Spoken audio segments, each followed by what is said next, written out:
Inspigoers, pernah nggak kepikiran kalau suatu saat nanti nasi udah nggak ada lagi? Apa kita masih bisa bertahan kalau nggak makan nasi?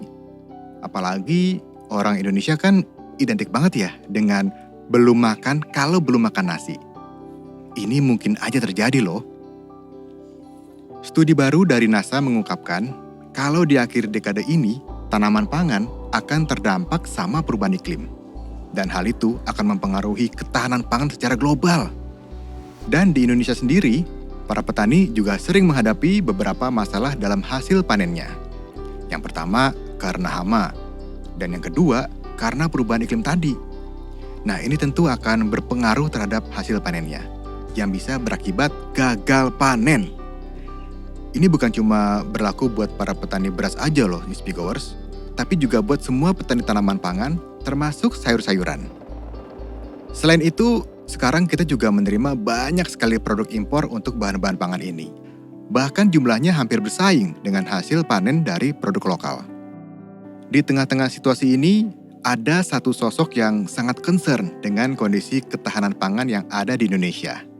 Dia adalah Dominique Alexandra, owner dari Semai, salah satu unit bisnis pertanian yang menerapkan metode CEA, alias Controlled Environment Agriculture. Bisa dibilang kalau Dominique ini adalah seorang petani urban, Inspigoers, yaitu orang yang tinggal di perkotaan dan memanfaatkan ruang terbatas untuk bertani. Dominique juga memiliki visi Grow Local but Act Global. Gimana ya cerita Dominique menjalankan bisnisnya saat ini? Apa aja sih skill yang dia pakai? Yuk langsung aja kita kupas bareng pakar ekonomi Indonesia, Ibu Afiliani, dan saya Nino Budianto hanya di Kupas Bisnis ala Afiliani.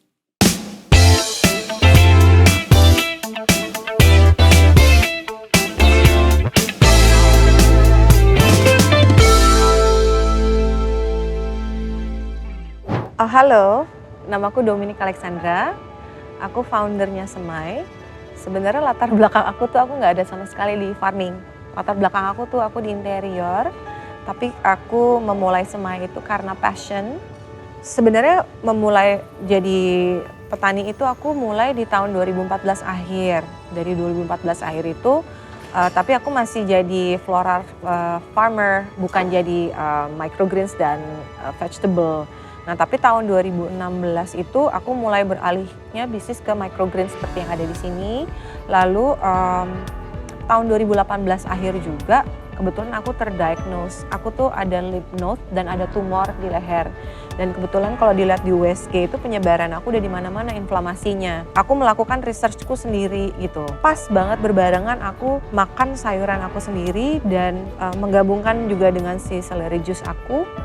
Pas aku biopsi ulang di 100 hari kemudian dan USG ulang, ternyata aku sudah ditemukan lagi tuh traces penyakit aku, inflamasi aku. Jadi di situ aku makin tambah yakin dengan bisnisku karena wow, ternyata sayuran itu mempunyai impact yang sangat tinggi ya. Apa sih membedakan kita? Yang membedakan kita sekarang kita fokus itu sebagai high tech farming sebenarnya. Tapi karena positioning kita di tengah kota, kita bisanya dibilangnya urban farming. Nah di CEA kami ini, yang kita ciptakan ini, itu berbeda dengan yang udah ada di lapangan.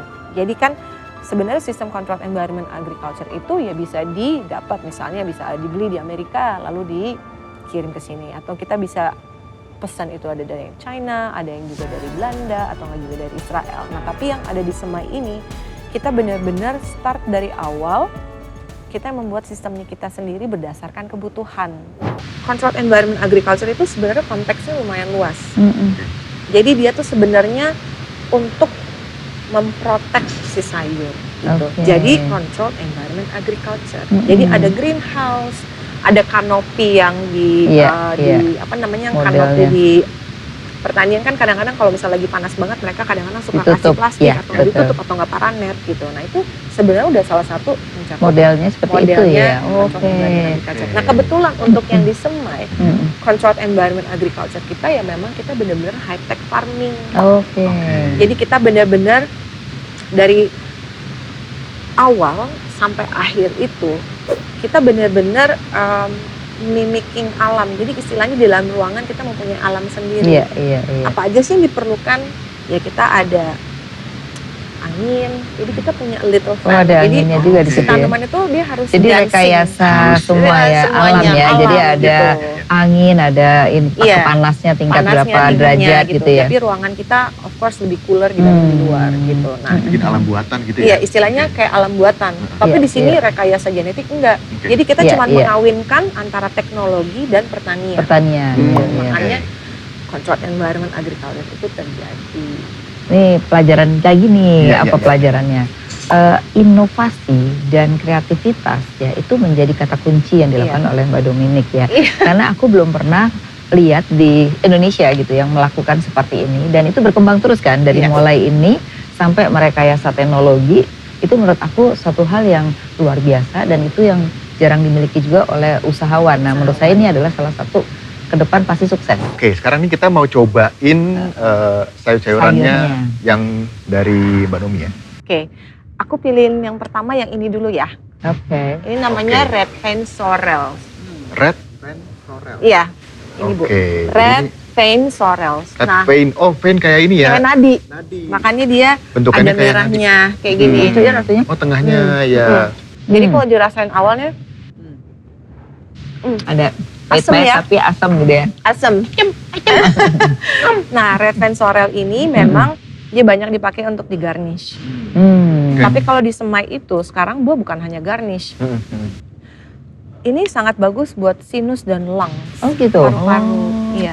Jadi herbs ini semua ada manfaatnya Betul. sebenarnya. Iya, Oh, iya. Jadi kalau secara plating di restoran kebanyakan yang di Indonesia mereka cuma jadi garnish aja. Tapi kalau di semai it's not only jadi garnish tapi memang Untuk dia dikonsumsi. merepresentasikan rasa itu seperti climate awalnya. Oh.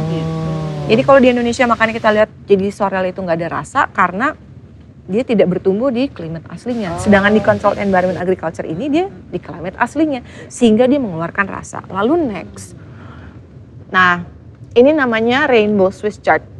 Rainbow. Swiss chard. Kalau misalnya Swiss chard. dilihat nih makanya warnanya ada dia. warna itu ya. Ya, jadi kalau misalnya kita pilih warnanya lalu kita jejerkan, dia benar persis tuh kayak rainbow. Warnanya ada yang warna putih, very light yellow, ya rasanya Mm-mm. kayak beet Benar, gitu, benar kayak very bit ya. strong. Ya. Kayak bit. Semua di sini Rasanya nggak beda ada yang rekayasa genetika tuh sama sekali nggak ada. Jadi dia benar-benar kita merepresentasikan ya dari climate awalnya lalu kita tanam di sini. Nah, Mbak Domi, ini kan di belakang kita tuh ada seperti display sayur-sayurannya gitu Iya. kan. Aku ngeliatnya tuh seperti rumah kaca gitu. Iya ya. Dan aku tadi intip tuh seperti teknologinya tuh kayak canggih banget. Dan ada lampu-lampu, ada warna putih, ada warna pink, terus ada pengairannya segala Iya. macam. Itu kalau saya mau tanya lampunya kenapa harus berwarna itu ada manfaatnya atau Ada. fungsi seperti apa gitu? Jadi gini, each ini LED. Oh, Jadi LED. kita no heat, no Oh, heat, no oke. heat. Ini nggak ada UV juga. Oh. Jadi dia tuh semuanya grow light. Nah, karena kita itu merepresentasikan matahari ya, pengganti utama gitu. Kita tuh masih belum bisa menyaingi Tuhan lah, kan matahari Iya. otomatis ya. Jadi betul. kita combine. Sebenarnya ini research kita aja sih sendiri gitu dengan spesifikasi yang kita memang khususkan untuk dari ujung ke ujung meskipun sayurnya berbeda, dia tetap bisa growing dan menghasilkan hasil yang sempurna. Jadi hasil yang sempurna itu apa? Dia cuma bukan kayak ngasih rasa gitu. Pertumbuhan harus baik. Jadi citra rasa, lifespan, sustainability, itu semua tuh udah direpresentasikan oleh misalnya si lampu tadi. Tapi nggak cuma satu faktor aja Bu. Misalnya room temperature, humidity level. banyak sekali ya Iya. yang Terus lalu ada fan kita, karena kan kalau di luar tuh kalau Mas lihat tuh kenapa sih ada angin gitu. Nah ternyata tanaman itu juga mereka harus dancing, Butuh mereka juga. harus joget istilahnya, Oke. harus dancing karena dancing itu will promote them to have a vibration, gitu. Nah, yang membedakan juga selain itu ya memang sistem pengairannya kita, me and my partner, especially my partner sih. Karena aku kan latar belakangnya desain, aku cuma Iya, desain, gue maunya keren ya saya gitu. jadi nanti Terus mereka dia yang langsung desain. calculate. Kayak gini susah nih, kayak gini, gimana nih estetiknya kayak gini. Jadi kita always combining design and function Oke. sama maintain ya, untuk Iya. maintain gitu. Karena kan kita ngeliatnya ini karena display ya, semua Iya. tetap harus kelihatan selalu Iya, cantik iya, kan, iya. selalu cantik, bersih, hygiene. Tapi itu udah menjadi basic standar kita juga. Oke. Hygiene is number one. Memang teknologi itu menjadi kata kunci penting di dalam dunia usaha sebenarnya. Apalagi ini usahanya kan produksi gitu ya. Nah jadi, gimana teknologi? Memang teknologi ini perkembangannya ada yang kita beli jadi gitu ya. Ada yang memang by design dan itu dikembangkan oleh sendiri. Nah memang biaya investasi itu beda-beda. Ada biaya investasi yang besar sekali ya. Tapi juga ada biaya investasi yang memang kalau mendesain sendiri itu kan apa-apa, nggak usah harus dari besi, cukup dari plastik misalnya gitu. Atau dari apa namanya hal-hal yang bisa dihitung lebih murah gitu. Jadi memang relatif gitu loh. Mahal atau tidaknya. Kadang-kadang orang udah bicara teknologi itu selalu bicara akan mahal gitu ya. Terus mampu nggak kita membiayai gitu ya. Nah memang pada akhirnya kalau kita melihat apa yang dilakukan Mbak Dominic ini, teknologinya pun berkembang sesuai dengan kebutuhan-kebutuhannya ya. Dan yang penting adalah bagaimana ngelihat konsumen itu butuh apa. Karena nggak mungkin kita produksi tanpa melihat kebutuhan konsumen. Nah tadi kalau tak lihat dari Mbak Dominic nih, merepresentasikan konsumen tuh dengan dirinya sendiri kan, udah nggak? Saya tuh pengen apa sih gitu ya? Keinginan saya pengen sehat tuh makan apa? Nah baru buat produksi gitu. Nah ini juga bisa. Jadi riset tidak langsung ke konsumen, tapi riset diri sendiri menjadi konsumen gitu. Itu juga bisa gitu. Nah, kalau bisa dibilang Mbak Domi ini sebagai pionirnya lah ya yang memulai CEA ini gitu kan. Nanti kedepannya kalau misalkan nih ada yang lihat, wah pas Mbak Domi sukses nih, gue ikutin gitu kan, mengikuti as a follower gitu. Akhirnya kan punya saingan kan. Nah, itu menyikapinya gimana tuh? Sebenarnya dalam perjalanan di Semai ini aku berbentur tuh sudah berapa kali gitu ya. Dari internal, dari eksternal juga. Aku sih justru malah kalau ada kompetitor, it's okay. Tapi akan pasti ada bedanya. Misalnya kayak kalau restoran A dan B dan C gitu. Meskipun mereka menjamur sekalipun, apa yang membedakan Semai sendiri itu cara kita sudah berbeda gitu. Jadi malah justru aku embrace ketika ada CEO yang lain datang, karena petani itu seharusnya tidak menjadi saingan, tapi kita seharusnya melengkapi. Karena kan, tapi kan kalau di Controlled Environment Agriculture itu ya mungkin masing-masing dari CE atau enggak dari company lain, mereka punya signature-nya masing-masing kan. Jadi misalnya di Semai tidak ada, tapi signature-nya di tempat lain ada. Ketika chef aku membutuhkan, aku bisa jadikan juga mengontak mereka. Justru kan kita saling melengkapi. Bukan jadi kayak, oh kamu pesaing aku. Nah kalau aku tipenya adalah the more is the merrier. Kenapa kita harus jadi merasa tersaingi dengan yang lain? Kalau kita bisa kolaborasi, kenapa enggak? Apalagi sekarang kita kan zamannya apapun udah kolaborasi ya gitu. Kolaborasi ini, kolaborasi itu.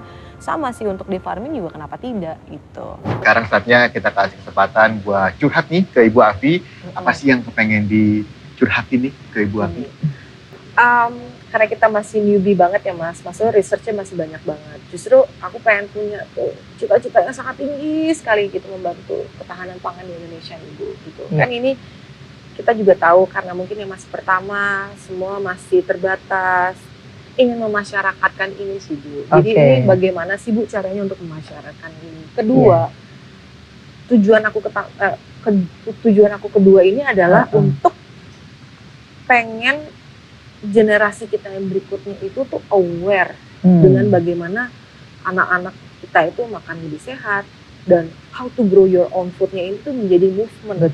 Betul. Jadi aim aku tuh untuk sekolah, jadi curhat aku tuh di situ sih Bu. Dan karena kan OPT gitu kan masih butuh dana juga ya Bu. Jadi bagaimana sih Bu caranya nih? Itu ya.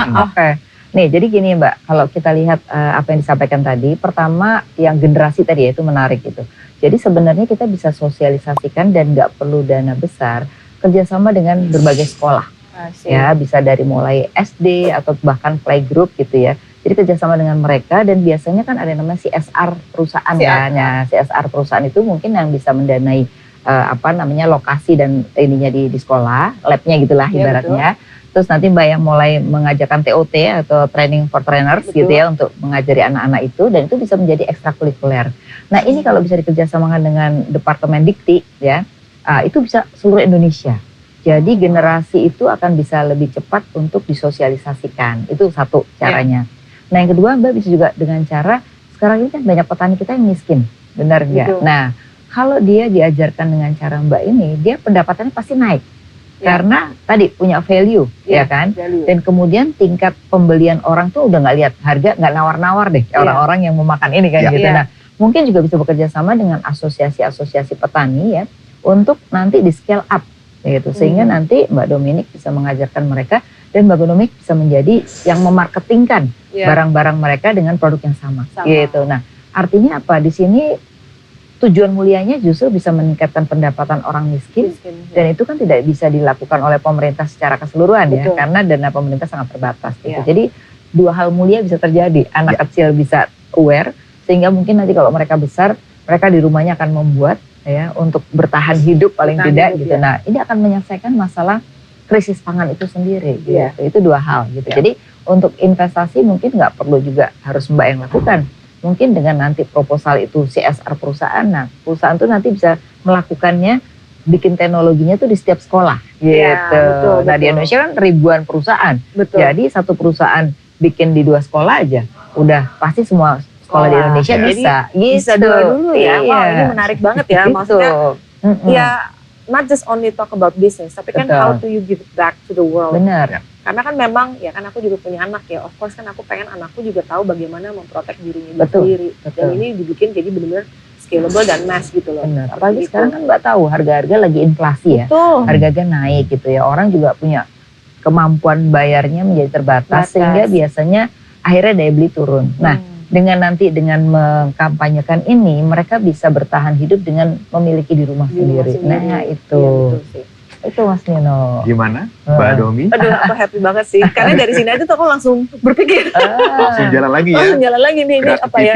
Memang PR-nya masih banyak ya. Karena kan kita juga masih baru nih Bu gitu. Jadi kita masih collecting data. Of course setelah curhat nih sama Ibu, aku jadi banyak nih. Tadi tuh langsung kebuka nih kayak ini poin kesini, poin kesini aja. Nanti abis dari sini aku take note gitu. Jadi mungkin apa ya bisa langsung dalam waktu dekat itu bisa terjadi ya. Meskipun kita masih bisa misalnya paralel gitu. Jadi dibuat small stepnya aja dulu itu sih. Dan memang kita kalau melihat ya sekarang ini gizi buruk di Indonesia itu sangat tinggi angkanya. Jadi ini juga nanti mesti dilihat mana kira-kira yang bisa di scale up dulu untuk meningkatkan gizi masyarakat kita gitu. Itu saya rasa juga menjadi sebenarnya satu kunci. Aku tuh mungkin harus sekolah ahli nutrisi kali ya gitu. Sebenarnya udah ada knowledge-nya, cuman nggak certified aja Mas gitu. Karena memang kan udah tahu ya each sayuran ini yang aku tanam ini mana yang bagus dan apa ini kebutuhannya untuk apa. Jadi memang PR-ku banyak ditambah. Gak apa-apa, pelan-pelan tapi nanti akan nyampe ke sana juga gitu.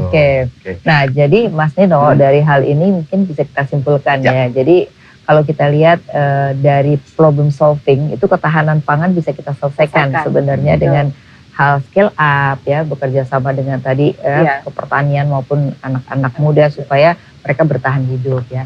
Nah yang kedua adalah kaitannya dengan bagaimana memonitor gitu ya, monitor selain tadi inovasi dan kreativitas itu ya, memonitor dan mengontrol. Jadi Semai ini aku lihat juga sudah menciptakan sesuatu yang baru gitu ya, yang perlu ditiru. Jadi tirunya bukan seperti Mbak aja gitu, meniru model cara membangun bisnis itu menjadi satu kunci sehingga orisinalnya sangat teruji ya. Jadi nggak asal niru gitu kan, banyak orang kan usaha tuh dia bikin kita ikut bikin, tapi ini sama sekali original gitu ya. Itu saya pikir ya.